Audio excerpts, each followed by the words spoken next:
Hello नमस्कार दोस्तों, स्वागत है एक बार और हमारी इस वीडियो में आपका। दोस्तों आज की वीडियो में हम जानने वाले हैं प्राथमिक चिकित्सा यानी फर्स्ट एड क्या होते हैं। और दोस्तों प्राथमिक उपचार में जो सामान यूज़ करते हैं उनकी सूची जानेंगे। आप भी रख सकते हैं अपने वेल्डिंग शॉप में या जहाँ भी आप काम करते हैं। वेल्डिंग करते समय यदि जल जाए तो उसकी क्या प्राथमिक चिकित्सा देनी चाहिए यानी क्या उपचार देना चाहिए। और दोस्तों आर्क आई के बारे में जानेंगे, ठीक है, आर्क आई क्या होती है। और दोस्तों इसी वीडियो में जानेंगे बिजली का करंट अगर लग जाता है तो क्या उपचार करना चाहिए। और दोस्तों जानेंगे रेडिएशन के बारे में, जानेंगे टॉक्सिक फ्यूम के बारे में, जानेंगे क्या होती है। तो दोस्तों ये सारी चीज़ें हम जानेंगे इस वीडियो में दोस्तों, ठीक है।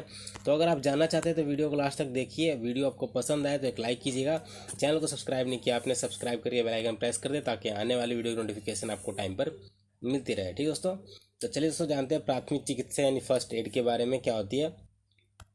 तो प्राथमिक चिकित्सा क्या है। वर्कशॉप में दुर्घटना किसी भी समय घट सकती है और उस समय डॉक्टर का तुरंत उपलब्ध होना मुश्किल होता है। अतः अचानक दुर्घटना या बीमारी के अवसर पर डॉक्टर के पहुंचने या अस्पताल जाने से पहले घायल या बीमार व्यक्ति को दी जाने वाली आवश्यक उपचार को क्या कहते हैं, प्राथमिक चिकित्सा यानी फर्स्ट एड कहते हैं, ठीक है दोस्तों।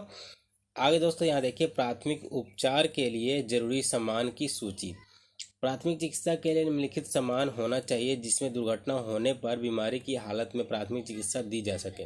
सबसे पहले आपके पट्टियाँ होनी चाहिए, रुई होना चाहिए, टिंचर आयोडीन होना चाहिए, डिटॉल, पोटेशियम पर मैग्नेट स्प्रिटर होना चाहिए, अमोनियम होना चाहिए, मर्क्यूरोरम होना चाहिए, मर्क्यूरम होना चाहिए, सोडा बाई कार्बन कार्बन होना चाहिए, सूंघने का नमक एपीसी, बर्नोल, ये सारी चीज़ें आपके पास होना चाहिए। बर्नोल के बाद दोस्तों आपका होता है प्लास्टर दवाई वाला, जालीदार कपड़ा, कैंची, गिलास, ड्रॉपर, स्ट्रेचर और आँख साफ करने का सामान आपके पास होना चाहिए। दोस्तों आपकी सूची हो गई प्राथमिक उपचार में जरूरी सामान की सूची, ठीक है।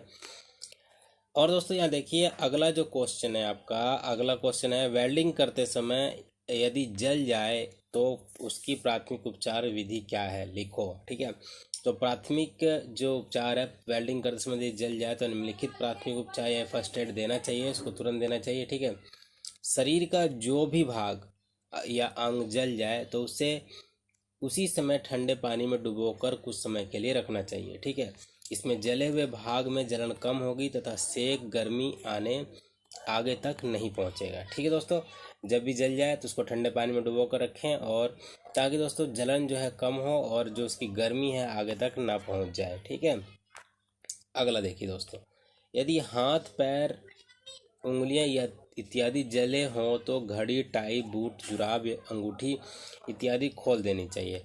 थोड़े थोड़े समय बाद मरीज को ठंडा पानी इत्यादि देते रहना चाहिए। हाथ जल जाए तो उसको थोड़े थोड़े समय बाद दोस्तों ठंडा पानी देते रहिए। यदि जला हुआ भाग कम हो तो उसके ऊपर बर्नौल यादी की साफ पट्टी करनी चाहिए। यदि जला हुआ घाव अधिक हो तो मरीज को तुरंत किसी नज़दीकी अस्पताल में ले जाना चाहिए। जो कपड़े पानी में भीगे हो उन्हें धीरे धीरे उतारना चाहिए, ठीक है। जो कपड़े पानी में भीग गए हैं उन्हें धीरे धीरे उतारना चाहिए। आगे दोस्तों ये बहुत ही इंपॉर्टेंट क्वेश्चन है आरकाई के बारे में, ठीक है। आरकाई दोस्तों अगर आप वेल्डिंग किए होंगे जरूर दोस्तों आपको एक आधी बार आरकाई होगी, ठीक है। आरकाई क्या है, इसका क्या उपचार है, इसको लिखते हैं, ठीक है। आर्क वेल्डिंग करते समय नंगी आंखों से कुछ सेकंड तक आर्क लाइट देखने पर आंखें खराब होकर सूज जाती है। इनमें दर्द बहुत होता है तथा पानी भी काफ़ी चलता है। इसी तकलीफ या दुख को आर्क आई या फ्लैश कहते हैं, ठीक है दोस्तों। इसे क्या कहते हैं, आर्क आई या फ्लैश कहते हैं। ऐसा होने पर कुछ घंटों बाद आंखों में ऐसा लगता है कि आंखों में रेत पड़ गई हो। यह कष्ट अस्थायी होता है और आमतौर पर 2 दिन या 48 घंटे तक आराम आ जाता है। इसलिए वेल्डिंग करते समय वेल्डिंग स्क्रीन का प्रयोग करना चाहिए और तकलीफ होने पर आंखों में रंगीन चश्मा लगाकर रखना चाहिए और प्रकाश की तरफ नहीं देखना चाहिए। किसी भी केमिस्ट से जाकर मिश्रण बनवाकर प्रयोग करना लाभप्रद होता है यानी लाभकारी होता है। दोस्तों ये मिश्रण है, अगर आप करना चाहते तो कर सकते हैं। Boric acid 200 gram 200 gram sulphate of zinc, ये देखिए यहाँ पे ये सारी चीज़ लिख रखा है। लेकिन दोस्तों आजकल जो है आपको मिलती है, ड्रॉप मिल जाता है तो आंखों में आराम से डाल सकते हैं, ठीक है।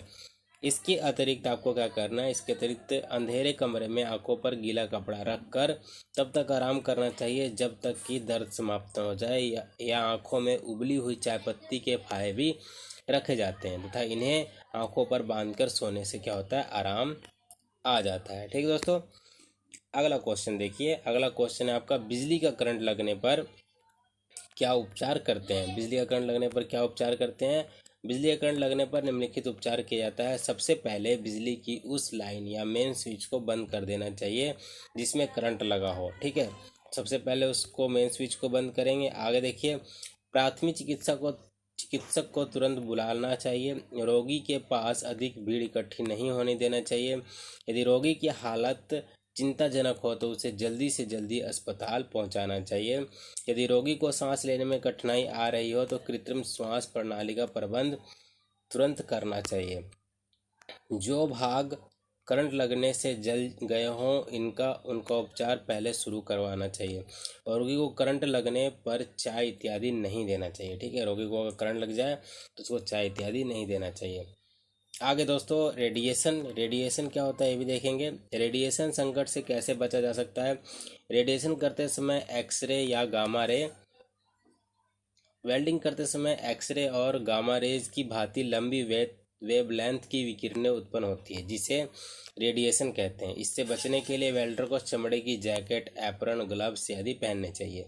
इन अल्ट्रावायलेट रेज से बचने के लिए सेफ्टी गॉगल्स पहनने चाहिए ताकि आँखों में, ठीक है दोस्तों, ताकि आँखों और उसकी चमड़ी पर उसका बुरा प्रभाव ना पड़े। ठीक है, आगे दोस्तों देखिए 11वां, टॉक्सिक फ्यूम संकट से बचने के लिए किन सावधानियों का प्रयोग करना चाहिए।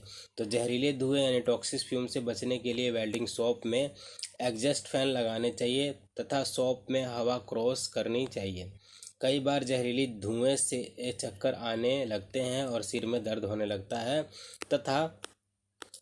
तथा जो कंपन होने लगती है शरीर में, क्या होती है दोस्तों, कंपन छूटने लगती है। कंपन छूटने लगती है, इसके लिए धुएं की निकासी का प्रावधान होना चाहिए।